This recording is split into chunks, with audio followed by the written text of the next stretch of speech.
Dagsaan na ang mga pasahero sa mga pantalan at bus terminal ngayong unang araw ng 2026 habang sinasamantala pa ng ilan ang natitirang bakasyon bago magbalik trabaho at eskwela sa susunod na linggo.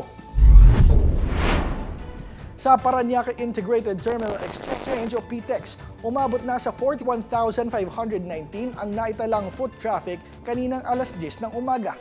Ayon sa pamunuan ng PTEX, karamihan sa mga ito ay mga pasaherong bumiyahe pa lamang ngayong araw ng bagong taon upang masulit pa ang holiday break bago ang pasukan at balik trabaho sa January 5. Mula December 19 hanggang 31, 2025, pumalo na sa 2.55 milyong pasahero ang dumaan sa PTEX. Kasabay nito, patuloy ang pagbabantay ng mga otoridad laban sa mga ipinagbabawal na gamit. Nakumpiska na sa terminal ang higit 500 piraso ng paputok. Samantala, ayon sa Philippine Coast Guard, as of 6 a.m. ngayong araw, naitala ang 12,992 outbound o papaalis na pasahero at 15,515 inbound ang mga dumarating sa iba't ibang pantalan sa buong bansa. Mananatiling naka-heightened alert ang mga pantalan at bus terminal sa buong bansa bilang paghahanda sa inaasahang dagsapan ng mga pasahero uuwi pabalik ng Metro Manila simula ngayong weekend.